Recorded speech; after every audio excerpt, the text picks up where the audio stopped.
Hola, bienvenidos a mi podcast nuevamente, Arándano 13. Yo soy Eduardo Aranda, narrador, actor de doblaje y muchas cosas más. Arándano 13 es un espacio donde narro las historias que ustedes me mandan. Historias de terror, historias de acoso. Y las 5 o 6 historias de hoy, no me acuerdo bien, van a ser sobre terror. Hoy vamos a dejar un poquito de lado las historias de terror de acoso. Y también quería decirles que si alguien de ustedes tiene alguna experiencia con sectas, porque quiero hacer como un top de historias de terror de sectas, por favor escríbame a mi correo, a mi Insta, para platicarme su historia y la pueda narrar aquí. Eh, el próximo episodio va a ser exclusivamente, creo que, de historias de acoso. Entonces, para ya no estar como revolviéndolas, digo, sí me gusta como darle variedad a los episodios, pero quiero probar esta nueva como estrategia de hacer los episodios especiales, o sea, este episodio puras historias de terror paranormales o con experiencias de terror así de fantasmas o cosas así, y otra de historias de terror de acoso, de cómo han sufrido eh, acoso por parte de su ex o acoso por parte de algún vecino cucu. Y pues bueno, vamos a empezar.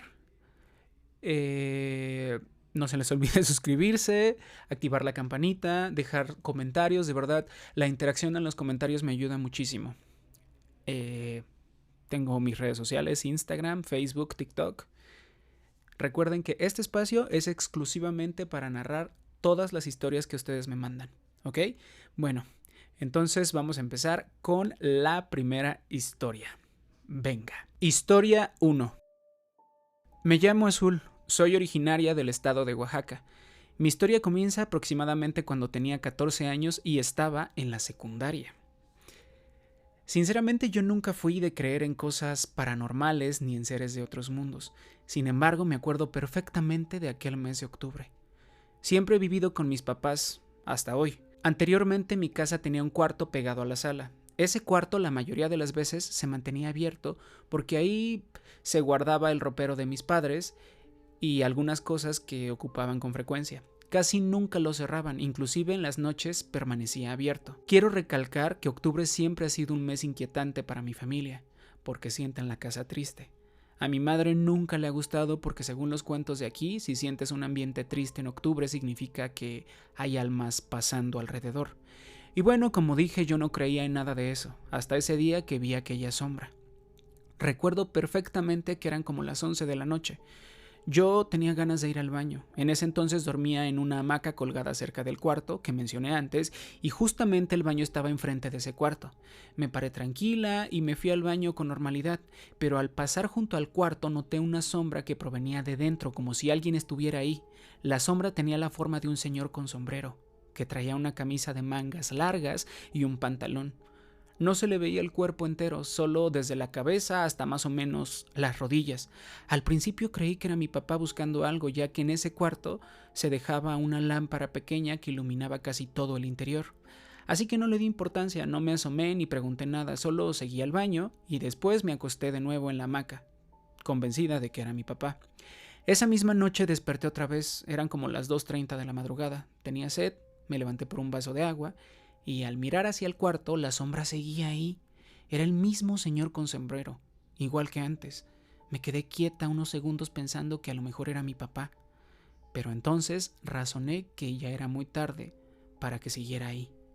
Quise acercarme, pero fue como si algo me detuviera. Me quedé paralizada, mirando aquella sombra hasta que escuché que alguien entraba en la casa. Era mi hermano que venía de una fiesta. Cuando me vio me preguntó: ¿qué haces ahí parada? Reaccioné confundida, igual que él. Solo le respondí: nada, me paré por agua, ya me voy a acostar. Me regresé a la hamaca sin decirle nada. No le pregunté si él veía lo mismo que yo, simplemente me quise dormir. Al otro día, cuando regresé de la escuela, dejé mis cosas en la sala y miré hacia el cuarto. La curiosidad me estaba matando. Imaginé que quizás se trataba de un maniquí que mis papás habían comprado para Halloween. Para quitarme la duda, entré y revisé alrededor. No había nada que pudiera dar la sombra de un hombre con sombrero. Me desconcerté y salí confundida. Ese mismo día mis papás salieron a visitar a mi abuela enferma y me dijeron que se quedarían 2 días con ella. Yo me quedaría con mi hermano. No había contado nada de lo que vi, convenciéndome de que quizá había sido un sueño o mi imaginación. Ya de noche me acosté en mi hamaca. Después de un rato tuve que ir al baño de nuevo y serían como las 8 más o menos. Pasé frente al cuarto y otra vez vi la sombra. Esta vez decidí juntar valor y me acerqué. ¿Hay alguien ahí adentro?, pregunté. No hubo respuesta, solo esa sombra inmóvil que, a pesar de no tener ojos, me hacía sentir observada. Sentí ansiedad, incomodidad, como si estuviera consciente de mí. Al final preferí ignorarla. Así pasaron los últimos días de octubre, donde la seguí viendo, pero nunca lo comenté con nadie. Solo quería pensar que era mi imaginación, y cuando terminó el mes, la sombra desapareció. Convencida de que, pues, lo paranormal no existía, pues se me olvidó el asunto. En 2021, después de algunas remodelaciones, mis papás me dieron un cuarto más grande. Llegó otra vez octubre y una noche desperté y vi la sombra en mi pared. Estaba ahí, clavada enfrente de mí. Me quedé en shock. No grité, no me moví. Solo me tapé con las sábanas repitiéndome: es tu imaginación, es tu imaginación, es tu imaginación. Cuando desperté miré la pared. No había nada. Me pregunté por qué. Después de un año sin verla, justo en octubre, volvía a aparecer. Ese año también desapareció al terminar el mes, pero en 2022 el miedo volvió. Recordaba esa sombra y me preguntaba si otra vez la vería. Hablando con una amiga creyente en lo paranormal, me animé a contarle lo que pasaba. Me dijo que no había visto nada así porque existía la leyenda de el hombre del sombrero, un espíritu inofensivo que solo molestaba por un tiempo buscando almas frágiles o personas que no creyeran en lo sobrenatural. Al escuchar eso me asusté porque ya eran 2 años seguidos viéndolo. Le pregunté si sabía cómo alejarlos y me aconsejó hablarle directamente. Me dijo que tenía que pedirle al espíritu que me dejara en paz. Dudé, pero al final decidí hacerlo. Llegó octubre y sí, en una noche apareció de nuevo en mi cuarto, pero ya no sentí tanto miedo. Me senté en mi cama y le hablé. Hola, sé que llevas siguiéndome 3 años. No sé quién eres, ni sé qué quieras, pero me contaron de ti. Sé que al parecer no eres malo, pero tu presencia me incomoda. Por favor, te pido que me dejes en paz. Lo miré una vez más, salí del cuarto y esa noche dormí abajo. Al día siguiente, cuando subí, ya no estaba. Y así se fue. Pero en noviembre, una tarde cualquiera, mientras caminaba de regreso a casa, pasé frente a una boutique con un gran vidrio. Al mirar dentro, por un segundo lo vi otra vez. Estaba completo. Botas, sombrero, pantalón, camisa. Me asusté y volteé atrás, pero no había nadie. Cuando miré otra vez al vidrio, ahí seguía. Salí corriendo, agarré un taxi y me fui a casa muerta de miedo. Después de ese día, empecé a verlo reflejado en todas partes, en vidrios, en espejos, superficies, como si me siguiera a todos lados. Dejé de dormir bien, dejé de comer, mi familia se dio cuenta y me preguntó que qué me pasaba. Yo no quería decirles nada porque me daba vergüenza admitir que un espíritu me estaba acosando. Siempre estuve negando las cosas paranormales, era obvio que me diera vergüenza. Pero llegó un punto en el que ya no pude más. Sentí que me casaba como una presa. Al contárselo a mis papás, al principio dudaron, pero al ver mi estado decidieron llevarme a un templo donde hacían limpias. Ahí una señora me pidió cerrar los ojos. Al parecer caí en una especie de sueño del que no recuerdo nada. Cuando desperté, la señora me dijo: hablé con él. Es un hombre y está enamorado de ti, muchacha. Por eso te ha seguido todo este tiempo. Su plan era llevarte con él, pero no ha podido. Yo me quedé sin palabras, la verdad. Miré a mis padres, que estaban sorprendidos y asustados. La señora me dio una botella con agua y me dijo que esa misma noche me bañara con ella, que sería mi protección para que nunca más volviera a aparecer. Desde ese día jamás lo volví a ver. Vivo más tranquila, pero cada vez que lo recuerdo pienso: ¿qué habría pasado si no voy a que me hagan la limpia, ¿realmente podría haberme llevado con él? Lo único que sé desde entonces es que nunca más volví a dudar de lo paranormal. Historia 2. En uno de mis viajes me alojé en una casa adinerada. La familia me recibió con los brazos abiertos. Eran muchos, con mucho dinero, acostumbrados a comer caviar y caracoles finamente preparados. Una noche los llantos de un niño en alguna habitación me despertaron. Me levanté para ir al baño, pero cuando estaba dentro escuché pasos en el pasillo. Pensé que alguien más se había levantado también, así que no le di importancia. Sin embargo, al regresar a mi cuarto, justo al abrir la puerta, vi la silueta de un charro caminando por el pasillo e internándose en la última habitación. Me llamó la atención, claro, pero me convencí de que sería algún miembro de la familia que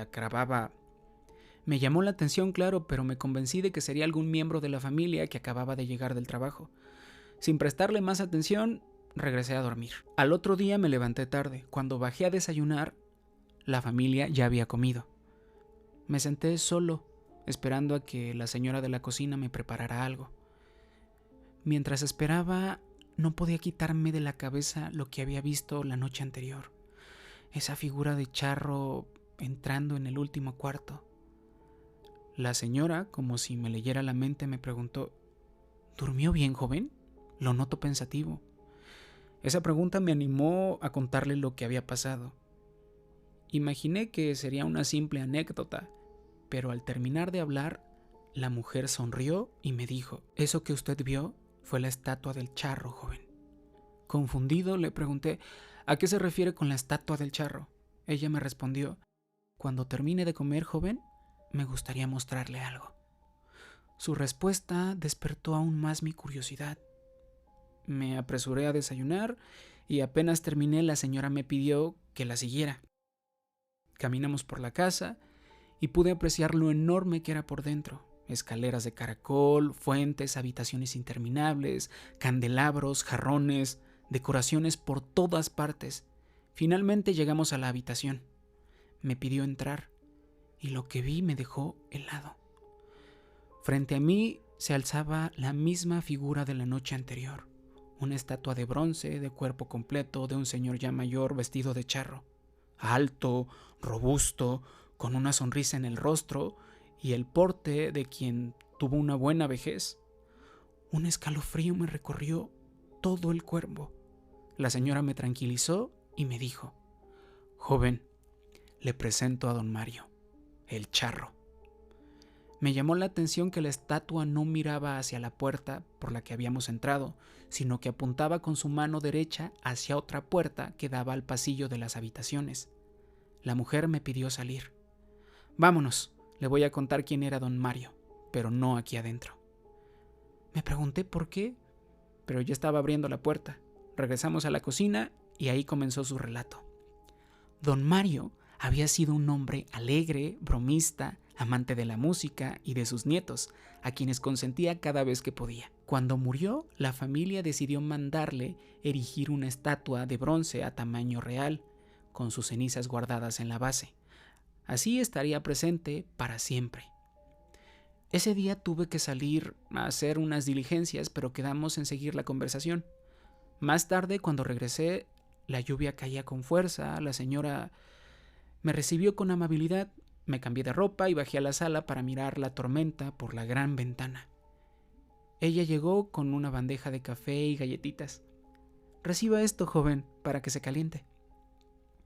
Yo lo agradecí y le pedí que me siguiera contando sobre don Mario. Se sentó frente a mí y continuó. Mira, don Mario adoraba a todos sus nietos, pero en especial a Bernardo, el más pequeño. Sus padres habían muerto en un accidente cuando él tenía apenas 2 añitos, y fue don Mario quien lo cuidó con cariño y con mucha dedicación. Antes de morir, le había comprado un balón de fútbol, pero no alcanzó a entregárselo. Cuando el niño lloraba inconsolablemente por las noches, alguien de la familia recordó aquel regalo. Se lo llevaron y como arte de magia, al abrazar el balón, Bernardo dejó de llorar. Desde entonces nunca se separaba de él. Pero con eso llegaron también los pasos nocturnos en la casa. Cada vez que el niño lloraba, alguien escuchaba la estatua moviéndose por los pasillos. Siempre. Después, Bernardo aparecía dormido, abrazando su balón. La familia preocupada llamó a un sacerdote. Tras investigar, el cura concluyó que aquello no era maligno.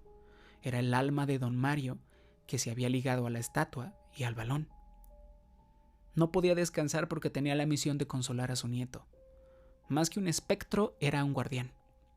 La señora me miró y añadió en voz baja: ¿sabe por qué no le conté la historia delante de la estatua? Porque don Mario era bromista, le gustaba asustar a quienes hablan muy cerca de él. Si hubiéramos permanecido ahí, joven, seguramente le habría pellizcado su estómago, como siempre hacía con sus nietos en la vida.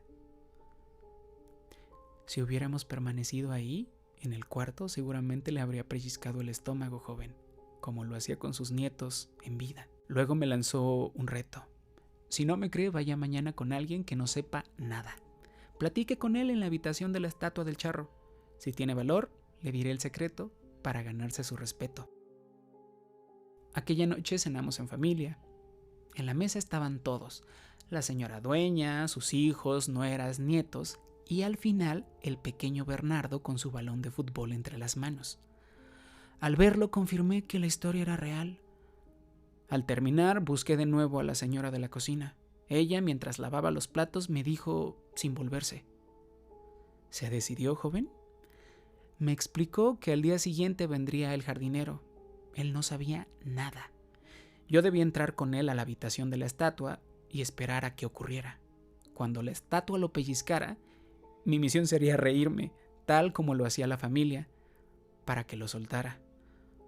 Solo así me ganaría su respeto. Esa noche, mientras hacía mi maleta para regresar a mi país, escuché nuevamente los sollozos de un niño. Miré el reloj, 2:30 a.m. Los pasos se acercaron hasta detenerse frente a mi puerta. El corazón me retumbaba en el pecho. Después, los pasos siguieron a la habitación de Bernardo. Y poco después, el silencio. La mañana llegó. A las 9, el jardinero tocó la puerta.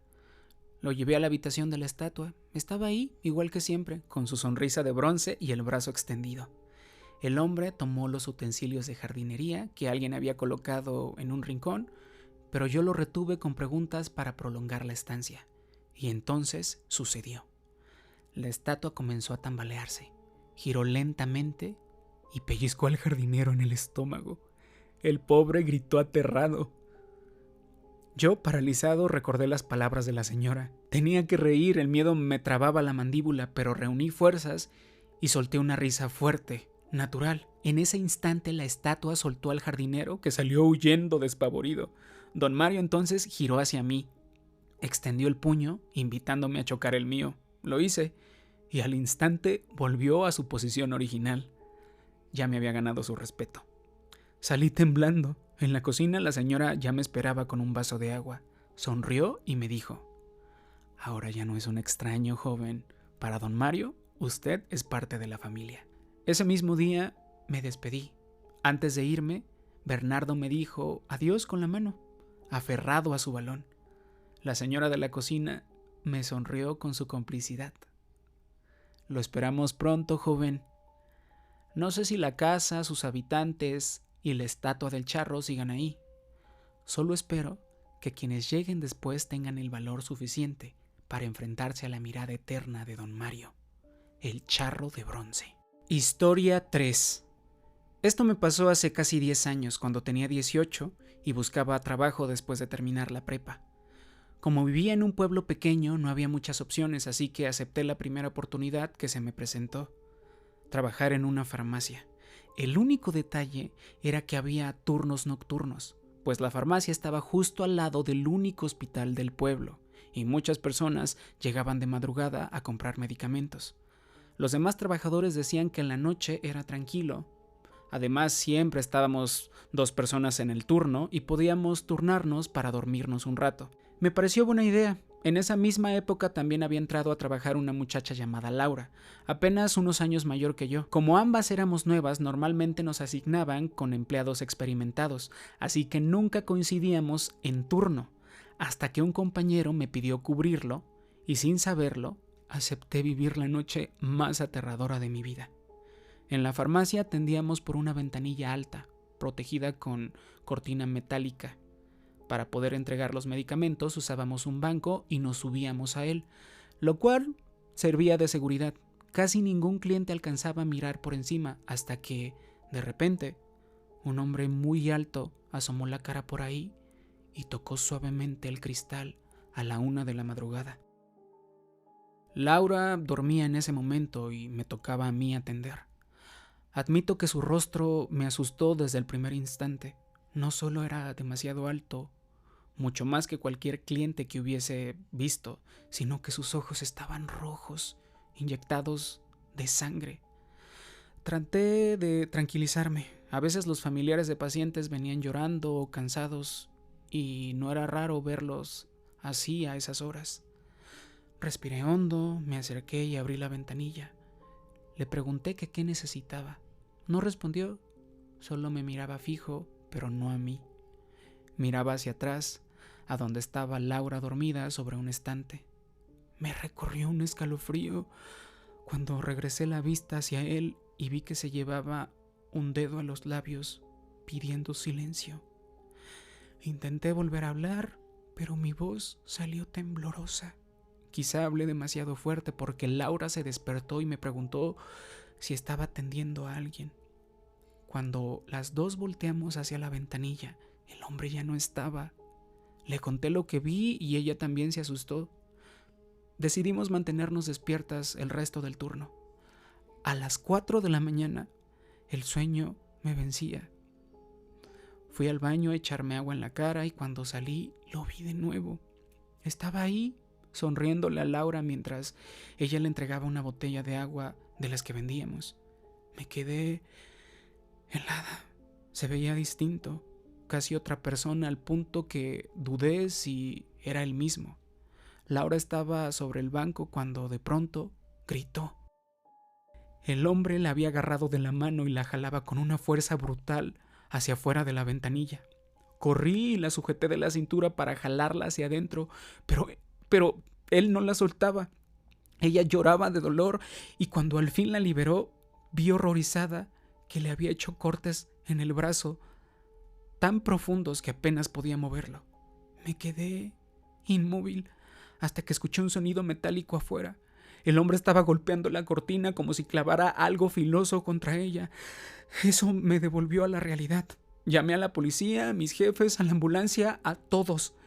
Creí que de verdad iba a entrar al local. Lo escuchamos caminar alrededor de la farmacia, arrastrando su cuchilla por las paredes, lento, como jugando con nuestro miedo.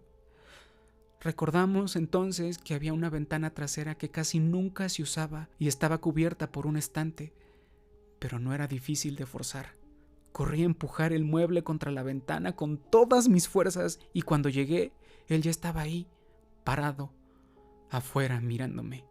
Fue en ese momento que entendí por qué Laura había gritado tanto al verlo por primera vez. El hombre estaba bañado en sangre desde el cuello hasta los pies. Era imposible que toda esa sangre proviniera solo del brazo de mi compañera. Se veía empapadísimo, como salido de una pesadilla. Golpeaba con tanta fuerza la ventana que el cristal comenzó a crujir. Yo estaba convencida de que íbamos a morir. Lloraba mientras empujaba el estante con todas mis fuerzas. De pronto, todo se detuvo. Se escucharon sirenas, la policía y la ambulancia habían llegado. Nosotras no queríamos salir, estábamos temblando de miedo. Cuando finalmente nos sacaron, vimos las huellas de sangre que había dejado en el suelo y la ventana hecha pedazos. Yo ni siquiera recordaba haber escuchado el cristal romperse. Quizá estaba tan aturdida por el llanto que no me di cuenta. La policía buscó por días, pero nunca lo encontraron. No había cámaras en ese tiempo, ni forma de identificarlo. Solo Laura y yo lo recordamos perfectamente, tanto que dejamos ese trabajo y nos mudamos lejos. Ni siquiera podemos vernos entre nosotras porque Basta recordar esa noche para revivir el terror. Historia 4. Nos habíamos mudado a esa casa apenas una semana antes de que comenzara enero del 2024. Era una casa de 2 pisos con cortinas pesadas y rincones que todavía no sentíamos nuestros. Mis hijos, un niño de 4 y una niña de 5, estaban emocionados con el cambio, al principio.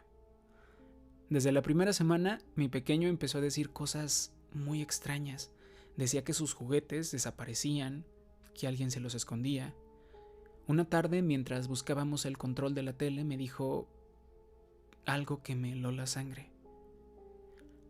Mi otra mamá lo agarró. Me dijo que la siguiera por la ventana. ¿Cómo que tu otra mamá?, le pregunté temblando. Sí, igual que tú, pero otra. Subí las escaleras con las manos sudando. Me acerqué a la ventana, esa que siempre estaba cubierta con una cortina gruesa que jamás movíamos, y ahí, en el borde, estaba el control remoto. Nunca dejamos cosas ahí, nunca. Tomé a mis hijos, bajamos corriendo. Con el agua de bautizo que aún conservábamos, les hice la señal de la cruz y comenzamos a rezar. El miedo que tenía era real, no era sugestión. Se sentía como si algo nos estuviera observando. Los días pasaron y bueno, una tarde, estando en la planta baja, mis hijos bajaron gritando que alguien había abierto la cortina de arriba. Subí corriendo. La cortina estaba recorrida. Me contuve para no mostrarles miedo. Bajamos al patio y les dije que íbamos a jugar afuera, aunque en realidad estaba esperando a que llegara mi esposo. Mi niño no dejaba de mirar hacia la ventana. Yo sentía una presión en el pecho horrible, una pesadez en el aire, como si la casa respirara algo que no era nuestro. Mi esposo me pedía que me calmara, que ya era adulta, pero yo sabía que algo no estaba bien, lo sentía. El 6 de enero del 2024, un sábado, estaba en la ducha, lavándome el cabello, cuando un frío repentino recorrió el baño. La cortina se abrió de golpe y algo me tocó la pierna. Sentí un ardor. Me limpié el jabón de los ojos con la toalla y miré. Tenía arañazos finos, como si algo invisible me hubiera atacado. Ardían como fuego. Salí gritando, desnuda, en shock.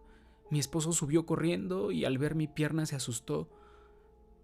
Nos vestimos y nos fuimos de inmediato a casa de mi mamá. Esa noche no pude dormir y cuando por fin lo logré, tuve un sueño extraño. Estaba bañándome cubierta de mosquitos. Los aplastaba contra una ventana del baño. Lo raro es que yo soy chaparrita y nunca alcanzo esa ventana.